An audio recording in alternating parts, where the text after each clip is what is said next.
नमस्कार, आपके साथ मैं हूं सुजाता कुकरेती। आप देख रहे हैं महाभारत। 7वें और अंतिम चरण के प्रचार का शोर थम गया है, लेकिन जोर आजमाइश नहीं थमी है। जी हां, दावे नहीं थमे हैं। सरकार किसकी आ रही है, सरकार किसकी नहीं आ रही है, इसे लेकर बयानों की एक पूरी बयार सी है और ये 4 जून तक चलेगी।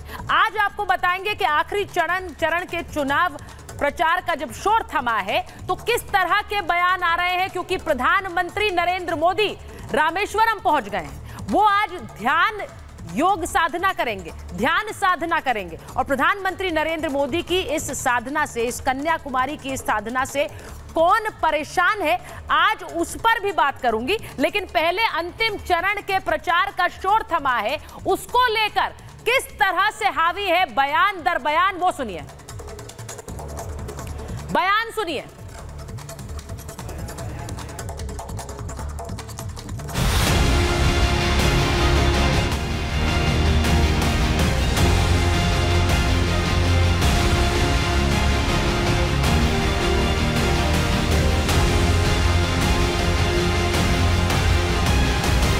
चार जून के बाद जो 6 महीने हैं, राजनीति में भी नया तूफान लाने वाले हैं। नया भूचाल देखने को मिलने वाला है। 4 जून 2024 को इंडिया गठबंधन पूर्ण बहुमत की सरकार बनाएगा।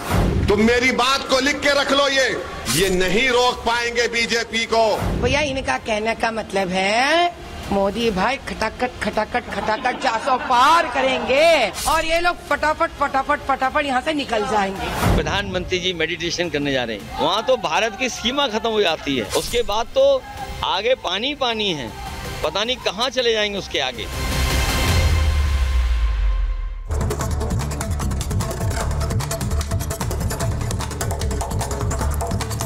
तो प्रधानमंत्री नरेंद्र मोदी जो आज जिस तरह कन्याकुमारी पहुंचने के बाद पूजा अर्चना करेंगे और उसके बाद वो ध्यान मग्न होंगे, लेकिन उस ध्यान से बहुत लोग परेशान हैं और उस ध्यान साधना से बहुत लोग परेशान हैं। सवाल ये है कि प्रधानमंत्री नरेंद्र मोदी जो कि भाषण देते हैं तो उससे दिक्कत है, वो अगर जाते हैं और इंटरव्यू देते हैं तो उससे दिक्कत है, लेकिन अब उनके मौन रहने से भी दिक्कत है। जो सबसे पहली दिक्कत है वो ममता बनर्जी को है, जो कि कह रही है मोदी ध्यान करें, पर कैमरे की जरूरत क्या है उन्हें कैमरे की जरूरत नहीं है और टीवी पर दिखा तो इसी से मैं शिकायत कर दूंगी, ये कह रही है ममता बनर्जी।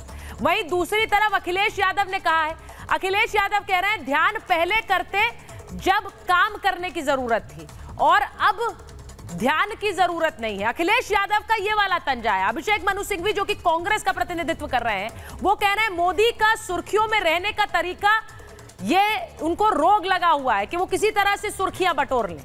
और ये भी कह रहे हैं जयराम रमेश, जो कि कांग्रेस का ही पक्ष रख रहे हैं, वो कह रहे हैं रिटायरमेंट के बाद की लाइफ पर ध्यान लगा रहे हैं प्रधानमंत्री, यानी यहां से अब रिटायरमेंट की ओर जाएंगे। ये कांग्रेस का पक्ष है, लेकिन उनको जवाब बीजेपी की तरफ से माधवी लता दे रही है। वो कह रही है चुनाव है तो क्या पूजा पाठ और ध्यान लगाना हम बंद कर दें? चुनाव के समय भी पूजा पाठ की जरूरत है। और वहीं आचार्य प्रमोद कृष्णम क्या कह रहे हैं? वो कह रहे हैं तपस्या को वो क्या समझेंगे जिनकी आस्था वेटिकन में है। तो ये तंज कसा है आचार्य प्रमोद कृष्णम ने कि आपकी आस्था वेटिकन में है, आप इस तपस्या को नहीं समझने वाले हैं। तो ये प्रधानमंत्री के कन्याकुमारी दौरे पर है। एक रिपोर्ट आप देख लीजिए, उसके बाद महाभारत।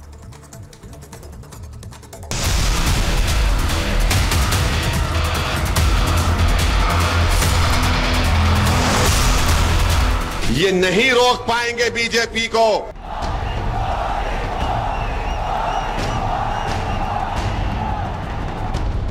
देश दुनिया से लेकर अब तो मोदी के कट्टर विरोधी ओवैसी ने भी मान लिया है कि आएंगे तो मोदी ही। अब की बार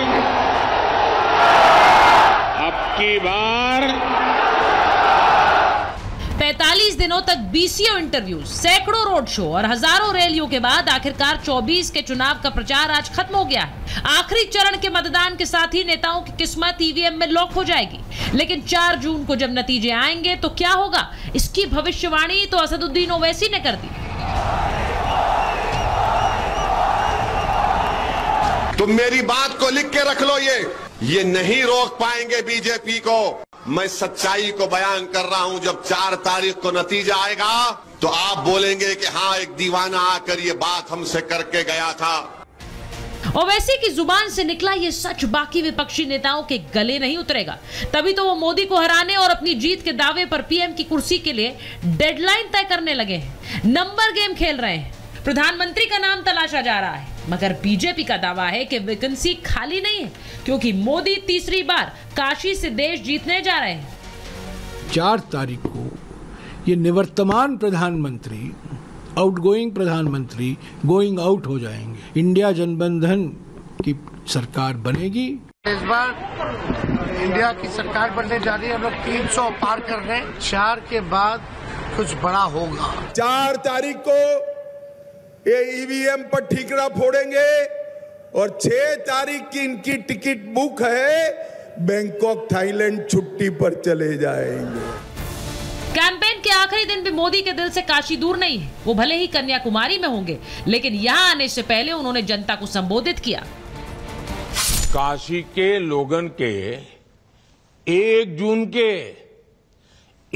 जून के दिन नया रिकॉर्ड बनावे के हो। ये तभी हो पाई जब काशी के लोग 1 जून के ज्यादा से ज्यादा मतदान करियन। मोदी बम्पर जीत के लिए कॉन्फिडेंट है, इसीलिए अब नतीजों की चिंता से दूर वो तपस्या करेंगे। आपको याद होगा कि 2019 में चुनाव नतीजों के आने से पहले वो केदारनाथ में ध्यानमग्न थे। अब इस बार वो ऐसी जगह जा रहे हैं जहां कभी स्वामी विवेकानंद ने ध्यान लगाया था। अब उसी शिला पर मोदी भी साधना करेंगे। इसी वजह से विपक्षी परेशान हो उठे हैं। ममता मोदी की शिकायत करने का डर दिखा रही है। कांग्रेस साधना पर रोक लगवाने के लिए चुनाव आयोग पहुंच गई। अरे 10 साल के बाद तो आपको फुर्सत ही फुर्सत है। आप जितना चाहोगे उतनी मेडिटेशन कर लोगे। और दूसरा, वहाँ तो भारत की सीमा खत्म हो जाती है। उसके बाद तो आगे पानी पानी है। पता नहीं कहाँ चले जाएंगे उसके आगे। ये सीधा आदर्श संहिता का उल्लंघन है। ये वो तौर तरीके हैं जिनसे आप या तो कैंपेनिंग कर रहे हैं या अपने आप को प्रसारित कर रहे हैं। कांग्रेस और इंडिया अलायंस का नया सनातनी। और आपको सीधी तस्वीरें दिखा रहे हैं प्रधानमंत्री नरेंद्र मोदी की, जो कि इस वक्त कन्याकुमारी पहुंचे हुए हैं। प्रधानमंत्री नरेंद्र मोदी की इसी ध्यान साधना को लेकर बहुत सारे सवाल हैं। हालांकि वो अभी ध्यान साधना की शुरुआत करेंगे। अभी जो आप तस्वीरें देख रहे हैं वो भगवती अम्मान मंदिर है, जहां पर वो पूजा करने के लिए पहुंचे हैं और उसके बाद वो विवेकानंद रॉक मेमोरियल में ध्यान साधना करेंगे। प्रधानमंत्री नरेंद्र मोदी ने